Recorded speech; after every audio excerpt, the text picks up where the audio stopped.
It's September 2nd. September 16th, I'm going to head off on JaYoe World Tour 2.0, and I have re-equipped myself and got myself ready for the road and learned lessons from my last accident and my last trip and put them into practice with the setup for the JaYoe 2.0 adventure.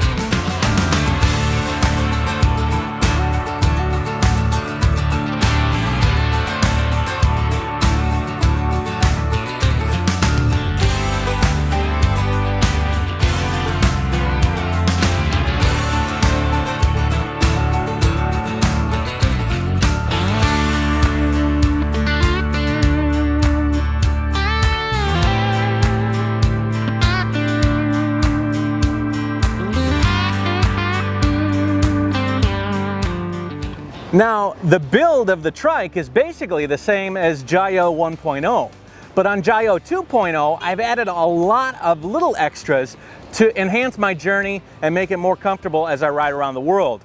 Some of the stuff is very obvious and can be seen right now, but some of it is hidden underneath the scenes and will make my ride so much better. Learning from my past experience. Whoop, excuse me. Okay, so now I'm going to show you exactly what I've added and give you a little tour of the JaYoe 2.0 trike and trailer. So like I said, the basic trike is the same, a Scorpion 20FS, but I've added a lot of really cool things to make my ride a little bit better. One of them was not having the range of gears and having to go with a solid chainring on the front of the trike. I've replaced that with a Schlumpf speed drive. This is a really neat thing, and if you've never seen it before, let me tell you a little bit about it. I had a choice of doing a derailleur and 2 rings on the front, going from really high to really low, but when you put a derailleur on the front, you have more cables, you have more shifting mechanisms, and I just didn't want to go through the trouble of having too much gear mounted to the trike. What the Schlumpf speed drive does is it internalizes all the gear mechanism. So, for example, it's as easy as a press of the button.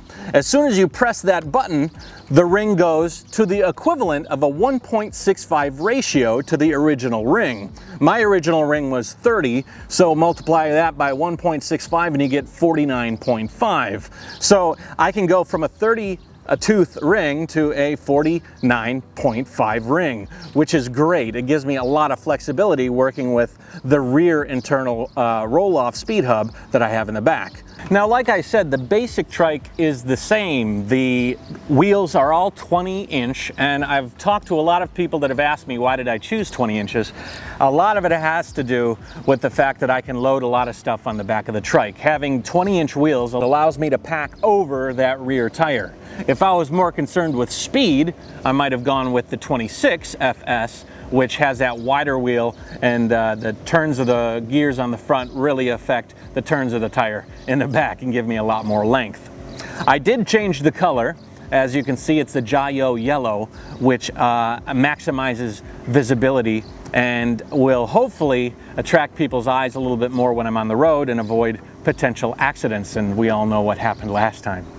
Now, in the cockpit of the trike, immediately visible are my 2 stand-up assists, right? Now, most people have been asking me, why do I have these? They're designed particularly for elderly people to get into and out of their trikes, people maybe with some disabilities. But I don't necessarily use them for that specific reason, although I do love them to get in and out. The thing that I like is mounting accessories. And TerraCycle in Oregon has given me some fantastic accessories that I can mount to my stand-up assists. First, they design a elbow bracket that mounts onto any sort of bar, whether your seat or your main frame components that are a lower diameter. You can mount these TerraCycle clamps. On my right side, I have my bottle holder. It's out of my way of my legs when I'm actually riding, and it's right there when I need it so that I can get to my drinks. On the other side, I have an entire T-bar setup. TerraCycle calls it a T-bar. On this T-bar, I've mounted my cell phone, which I'll send and receive tweets and pictures and things like that. And I've also mounted in front of this my Garmin 1000 Edge, which will be my GPS unit that is also mounted to a heart rate monitor, a cadence meter, and a speedometer. One of the things I really like on this tour are what I've done with the top of my handlebars. Now, this is a combination of a product I got from HP Velotechnik, the producers of the Trike, as well as TerraCycle, that makes this T-bar cap that goes on top of my handlebars. Very easy to attach, and it does something with the top of your handlebars. Now, if you have a shifter on the top, you're obviously not going to be able to do this, but if you don't have that shifter on the top, you can put this T-bar here and allows you to mount things to. You could mount your cell phone, you could mount all sorts of things, but what I've done is I've mounted these wrist supports from HP Velotechnik. Now, ideally, and the design of these was meant to be underneath the handlebar so that when you're riding, you can rest your hand down below. But when I'm riding, I actually like to have my hands up higher and then rest my arms up higher. It's more of a natural position for me. So I had actually attached the TerraCycle top to the HP Velotechnik wrist support, and I have a really nice handle grip that I can turn, articulate the trike, and also be comfortable on those really long rides. Now, one of the similarities to the JaYoe World Tour version 1 trike is this. It's a Sun hub dynamo. This provides power to the front and rear taillight, as well as provides power to a USB battery that's charged via an eWork power supply. Now, also immediately accessible from the cockpit are my side bags. Now, on a bicycle, these would be your handlebar bags, and they're made by a company called Arco. They're a Canadian company, and I have not unwittingly become a spokesperson for them because they make a really nice bag, and I've used them not only for my side bags, but also for my pannier bags, which you've seen. They're the same ones from the JaYoe Tour 1 trike. So the side bags are designed to hold fairly high capacity of stuff. That can be anything from a cold beer on a hot summer day to my camera with its microphone setup and everything all ready to go. I wanted these bags to be large enough to carry all my camera gear and keep them accessible directly from the seat, which is awesome. So the other thing that's really nice is that the bags are mounted quickly on and off via a system of brackets that have been designed by TerraCycle in Oregon. TerraCycle has been really great to help me get set up with this, and they designed this custom for the Scorpion seat. It mounts to the back of the seat, and the Arco clamps actually mount onto the bracket.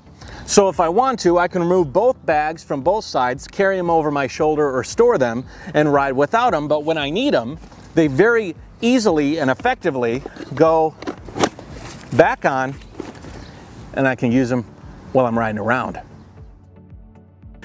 One of the other cool things about my trike, version 2.0, is that I have a beautiful custom seat made by a guy in Pakistan that owns a seat cover company. He's actually knitted me these based on my specifications and my color scheme, and even thrown my logo on there. How about that? So now I have the ability to ride around and promote JaYoe directly from the seat, literally. Now, another one of the interesting changes I've made to the JaYoe 2.0 trike is the braking system. It looks about the same as last time, but this brake actually operates both front tires of the trike, and this brake operates the brand new IDo trailer. Now the trailer is awesome, but let's not take a look at it right here. Let's go somewhere else and I can give you an in-depth review of the IDo trailer.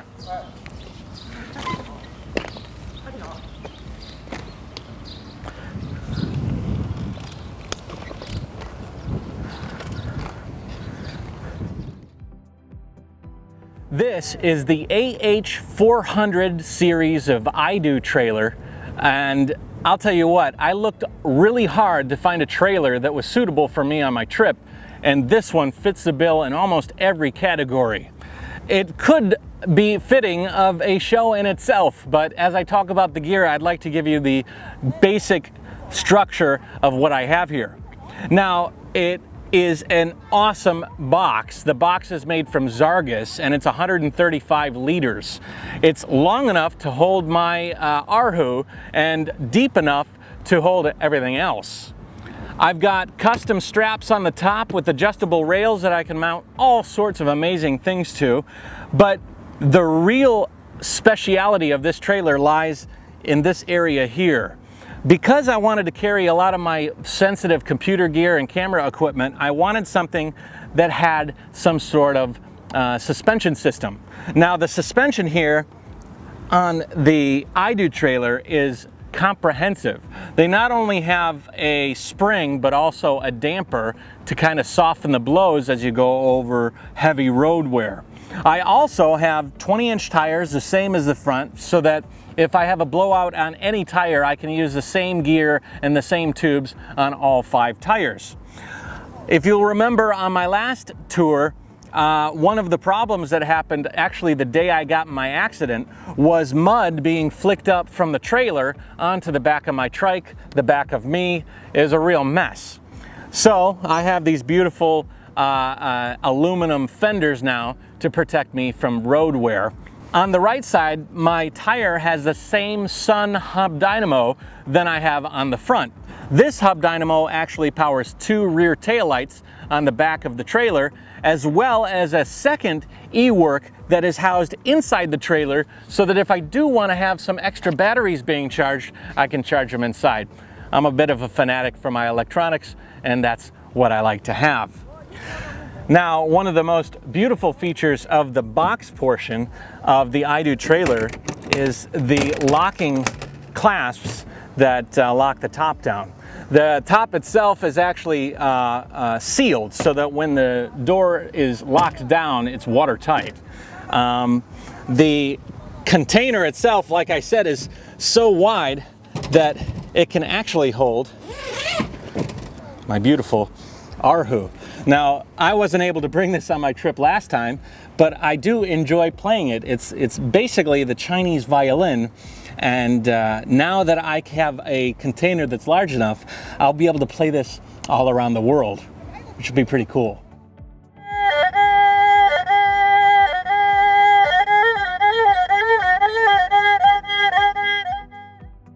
Now on the JaYoe World Tour Trike setup #1, my trailer got really heavy, and when I wanted to stop and use the Trike brakes to stop myself, the weight of the trailer pushed against me so much that it actually almost pushed me into a couple of intersections, and that worried me.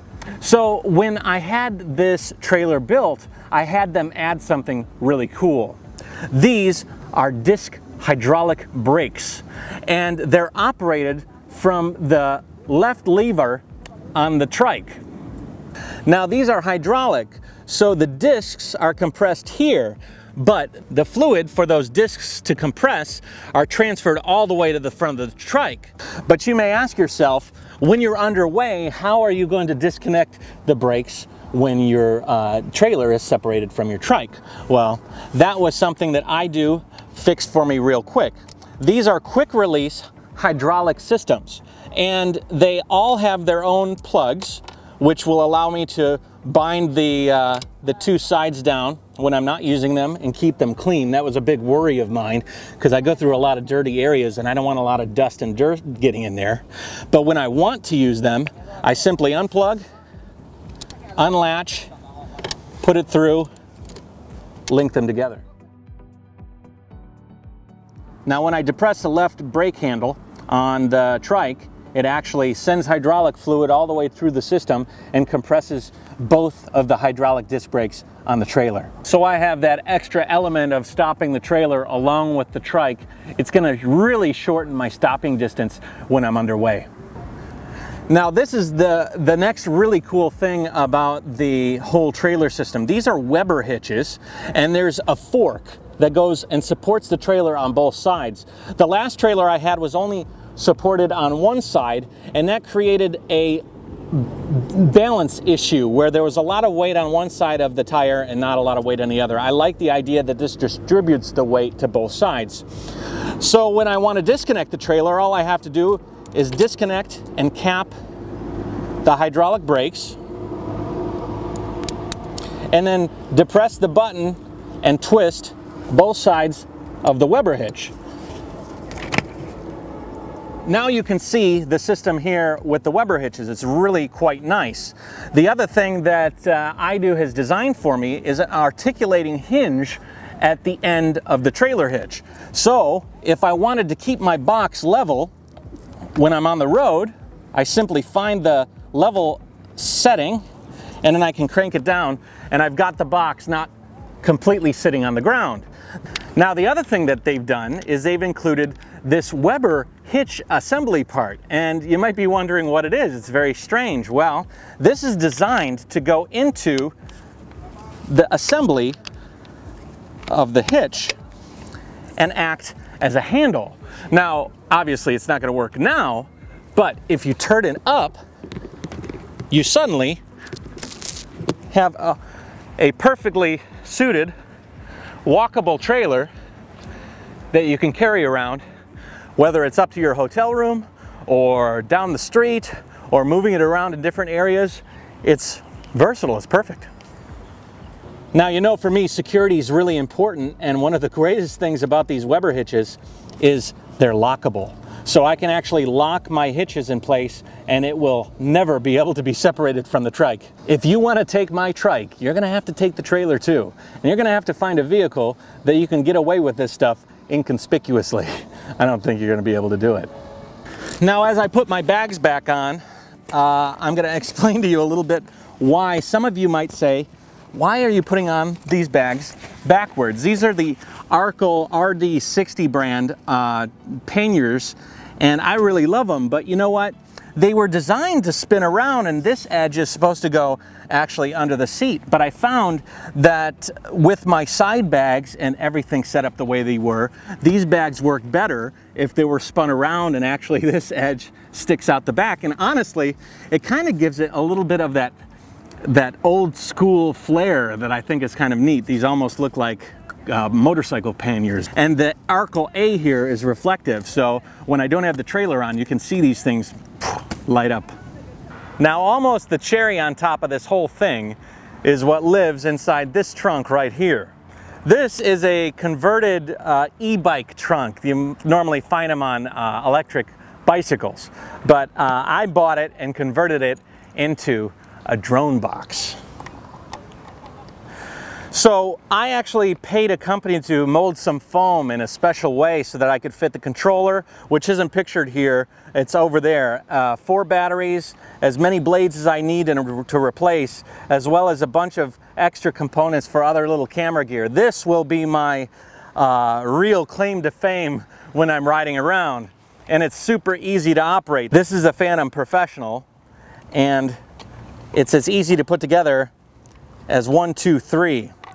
Now, when I'm riding around, I can actually deploy this drone within a couple of minutes and get a beautiful shot of a village or a tourist spot or a road or a mountain or almost anything.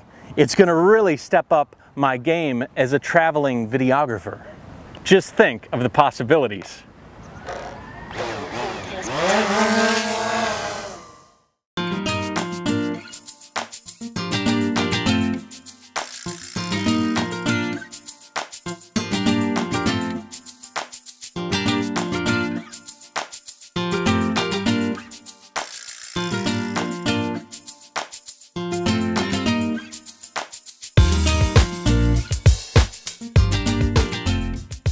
So there you go. That's the JaYoe World Tour Trike 2.0. Better, faster, stronger, and has a lot more capacity to carry stuff, as well as some toys that are going to let me capture some video on the road that is going to be spectacular. So let me take a ride out, continue to road test this baby. If you can believe it, I have never taken the trailer and trike out. This is the first time, so I'm going to ride it around a little bit. I do have a couple of things that I didn't highlight in the video. One is a top from Veltop, but I'm working on getting the adjustments for that to use on this trike, as well as some goodies and my actual kit that I carry around with me. But I'm going to show you that in another video. For now, I just wanted to show you what I'll be riding around in the JaYoe World Tour 2.0. So, add fuel to life.